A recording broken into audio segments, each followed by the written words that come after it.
Hola mis queridos amigos, nuevamente con ustedes, su doctor Tigre, el que ronca en esta negra noche neoliberal, doctor Maximiliano Moreno, un consejero de internautas, un médico que ha trabajado en las áreas rurales de Ecuador en los momentos más críticos de este país, el terremoto del 16 de abril, el conflicto del Plan Colombia, eh, en momentos de inundaciones como los fenómenos del Niño en la costa ecuatoriana.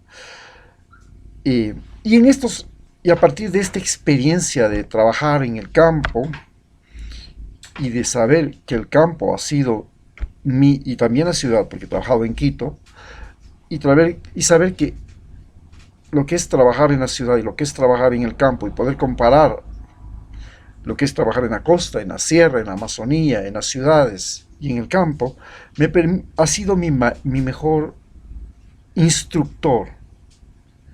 Yo no voy a exhibirles a ustedes un PhD de la Universidad X y Z, sino lo que voy a mostrarles es a ustedes lo que me enseñaron, mi trabajo profesional como médico y mi relación con campesinos de la costa, la sierra y la Amazonía, y al mismo tiempo mi relación con la naturaleza de Ecuador, con las culturas de Ecuador, en estos 65 años que tengo de vida. A partir de este criterio, de esta conciencia que he adquirido, señalo que el segundo problema que tiene que enfrentar el próximo candidato, ya vimos que el primer problema que tiene que enfrentar el candidato es la falta de trabajo, la falta de movilidad, la dificultad en la movilidad humana, la dificultad en el abastecimiento, la dificultad en el crédito, la dificultad en los servicios básicos que en este momento son lo que está golpeando directamente a la población. El candidato que ofrezca resolver el problema del endeudamiento de la población y que ofrezca el subsidio para que la gente pueda tener y disponer de energía eléctrica, de agua, de transporte, de educación, de salud, eso va a ser fundamental para ganar las próximas elecciones. Nos toca enfrentar ahora el problema del trabajo. El trabajo ha creado, esta crisis humanitaria ha creado esta crisis sanitaria, la crisis sanitaria que estamos viviendo. Ya vimos que creó una crisis económica, pero ahora vamos a entender la crisis humanitaria que produce. Y la crisis humanitaria parte del problema del trabajo. Entendemos como trabajo el individuo que realiza una actividad económica, es decir, una actividad que le sirve para obtener ingresos, alimentación y sustento. Esta actividad económica tiene que ver con la producción de bienes, la producción de servicios, tiene que ver con precios, tiene que ver con sueldos, tiene que ver con salarios. Y entonces inmediatamente tenemos el problema de que mientras que la crisis económica nos ha convertido en explotadores de la naturaleza y de nuestros recursos naturales y en explotados por las empresas transnacionales, por los empleadores, porque hay malos salarios, porque no nos pagan bien por nuestros productos agrícolas, por nuestros productos mineros, por nuestras artesanías, etcétera, etcétera. Todo eso nos ha convertido en explotados. En cambio, la crisis del trabajo afecta más que nada a la condición que todos los ecuatorianos tenemos de consumers, de consumidores. Y como consumers, nosotros estamos obligados, ya hemos visto en la crisis económica, a consumir agua, a consumir energía eléctrica, a consumir combustibles, a consumir medicinas, a consumir vestido, a consumir transporte, a consumir aparatos, a consumir bienes y servicios en general.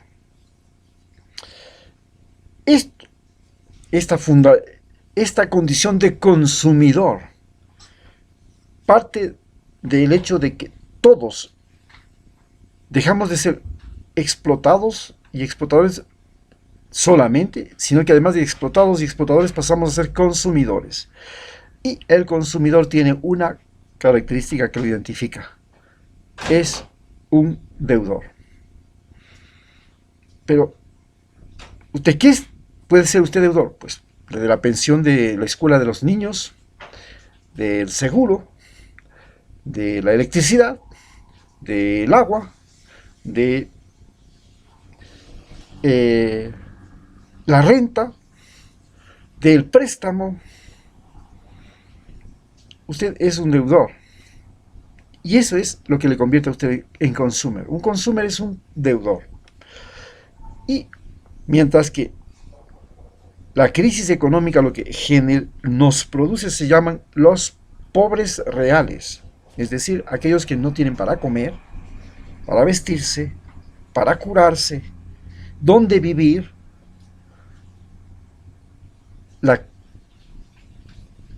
Esta crisis del trabajo, esta crisis de falta de trabajo, nos convierte en deudores comparados y en deudores y en ricos falsos o falsos ricos, que son pobres pero que se convierten en falsos ricos.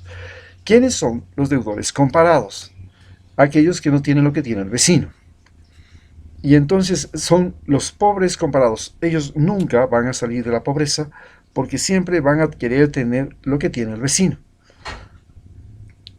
Es un pobre crónico. En cambio, el otro, el que no tiene para comer, es un pobre agudo. Usted le da de comer y sale de la pobreza. Es un individuo más fácil de resolver el problema. ¿Por qué? Porque usted le da educación, le da salud, le da algo de alimentación, pues un subsidio alimentario, y la gente ya no se siente pobre, los viejos que están protegidos, por ejemplo.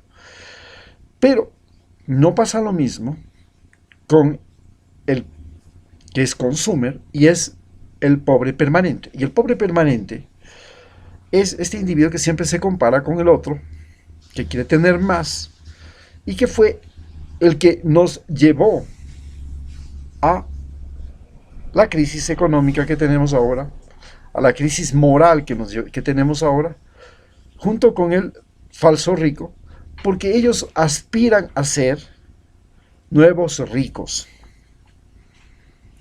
Y el rico es el que no tiene deudas, que tiene exceso de bienes, exceso de dinero, exceso de riqueza. Las deudas para él no le afectan a lo más importante que él tiene: su hacienda, su fábrica, su banco, su negocio. No, eso no le va a afectar. Él juega con el crédito. Pero en cambio, al falso rico, que es el que está en este momento en la peor crisis, le afecta porque no puede, como pagó el carro tantos meses y se lo van a quitar. Pagó la casa tantos meses y se la van a quitar. Pagó la refrigeradora tantos meses y se la van a embargar. Y eso es terrible. Porque no solamente que pierde lo que compró, sino que pierde lo que pagó. Es un doblemente explotado. Esto es la pandemia que tenemos en Ecuador como consecuencia de la pandemia que estamos viviendo, porque las actividades económicas desaparecieron, especialmente en las urbes. En los campos se mantienen. En las urbes las actividades económicas solamente de abastecimiento son las que han tenido éxito y se mantienen. pero los abastecimientos de servicios, alimentación, transporte, vivienda, servicios profesionales, venta de las ventas de aquello que no es indispensable, se ha complicado. Y entonces ahí viene el problema que tiene que resolver el próximo presidente. Estamos a un problema de créditos, de deudores, y esta gente tiene que escapar pues del país, porque la única forma de que no le cojan por el cuello es largándose del país. Tiene una crisis migratoria. Ya lo vivió Argentina, ya lo vivió Venezuela, lo está comenzando a vivir Argentina. Ya lo vivimos los ecuatorianos antes, 3 millones cuando vino la crisis bancaria, todo el mundo se quedó sin plata, pero tenía deudas, tenía que pagar, y tenía que salir, pues ahí tenía que buscar de dónde ganar dinero para pagar la deuda, porque si no le quitaban la casa. Fue terrible. Lo mismo les pasó a los españoles, a los norteamericanos y todo cuando vino la crisis inmobiliaria. Entonces, tenemos un problema entonces que hay un problema de trabajo. Y el problema de trabajo significa un problema de sueldos, salarios, contratos, formalidad, informalidad, legalidad, leyes. Y esto nos lleva directamente a la dolarización. Entonces, en el problema del trabajo tenemos el problema del dólar. ¿Por qué? Porque el dólar es lo que ha impedido que caigan los sueldos y salarios. Y lo que ha impedido que haya una gran variación entre en los precios. Y gracias a eso es que nosotros pensamos que el dólar hasta ahora sigue siendo una tabla de salvación, a pesar de que nuestros productos de exportación no pueden ser competitivos con lo que producen los vecinos. Y nuestro trabajo es demasiado caro respecto al trabajo que hacen colombianos y peruanos, que tienen ahora una devaluación y trabajan las mismas 8 horas que nosotros, pero por sueldos muy inferiores. Lo mismo hacen los venezolanos, que trabajan el mes entero por $2, o los argentinos, que están casi en la misma situación.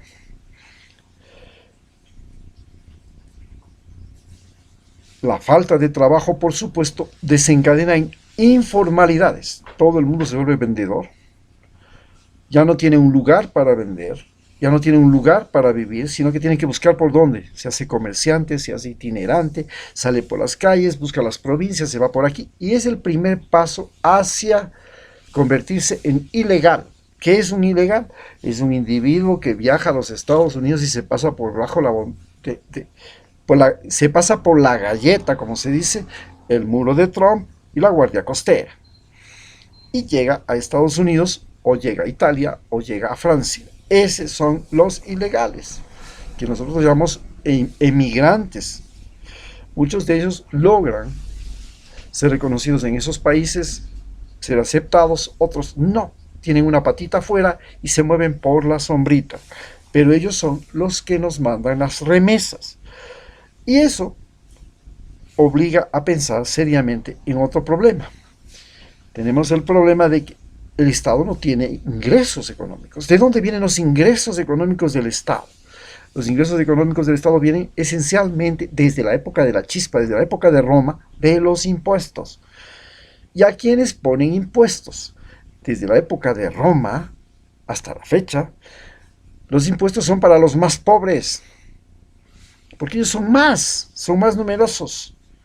Entonces el IVA, esos impuestos son para los más pobres. En cambio, el impuesto a la renta y el impuesto a la propiedad son los impuestos para los ricos. Ellos tienen más, ganan más, producen más y ganan más que miles de personas. Hemos llegado en América Latina a una situación tan crítica en el continente americano que el 1% de la población, en el caso de Estados Unidos, tiene más del 50% de la riqueza en Estados Unidos. En Ecuador, en Brasil, la situación es similar. El 1% de la población gana y tiene más riqueza que el 50% de todos los ecuatorianos, pero no pagan impuestos. Es más, Lenín Moreno les condonó la deuda. Y no quieren pagar impuestos y amenazan que se van a largar con su dinero y su capital a cualquier parte del mundo si es que ellos no pueden tener aquí menos impuestos. Y es más, nos amenazan que tampoco vendrán los capitales, los inversionistas extranjeros a invertir en Ecuador, porque no quieren pagar impuestos, y eso no lo ha querido pagar impuestos a United Fruit, no ha querido pagar impuestos a la Texaco, no ha querido pagar impuestos nadie de esas empresas. Pero los ecuatorianos sí pagamos. Nos descuentan del salario. El seguro social es un impuesto que pagan todos los trabajadores. En la luz hay impuesto, en el agua hay impuesto. Que le dicen, es que es para la basura, es que es para la recolección de esto. Esos son impuestos. Entonces, tenemos que los ricos no pagan impuestos y los pobres. Ya la pregunta es,